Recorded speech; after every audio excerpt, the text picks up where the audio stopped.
Lesi sigameko senzeke ngezithuba zehora le-11 ebusuku.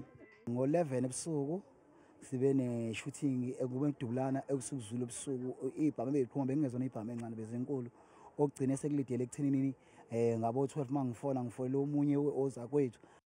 Abasolwa kubikwa ukuthi bebesendleleni beyophanga kwamashu ngesikhathi bexabana bodwa bedubulana ngaphambi kokuthi kufika amaphoyisa. Nathe uma efika badubula bebhekise kuwo. When police arrived, the suspects were shooting amongst themselves, and then they turned attention to the police.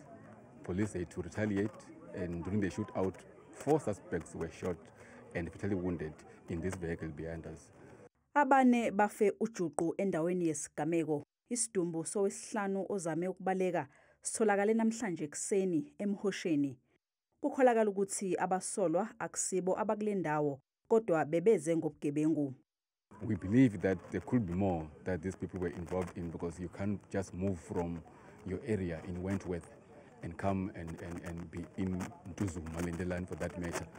There should be something that they were planning. Lobugebengu benzeke la kubandakanya abantu baseNewland East, abase Phoenix, abase Wentworth. Ukuthi kungenze nje wabela abazifikelanga futhi ukusifikela kwabula.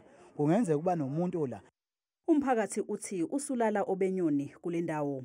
Asikhululekile kakhulu ngesiwumphakathi ngoba sihlele ngokusaba manje kakhulu. Sisendaweni engaphephile. Siyacela ukuthi amaphoyisa asilekelele kakhulu. Lesigameko sisithuse kakhulu because sisabela ngisho ingane indlela esiqhume ngayo isibhamizo lebusuku. Usola ukuthi nohlelo lokucisha konga ugesi lunesandla ekutheni izinzwelaboya zicanase. Lo shading indlela eyenzeka ngayo izosilimaza kakhulu ngoba ikhathi ezenzeka ngazo ikhathi impela kwenza ngazo ubugebengu lobo obunzima beyimoto. Amaphoyisa asathungatha abanye abasolwa ababalekile ngesikhathi betholene phezulu ngezulu lezandla nabo.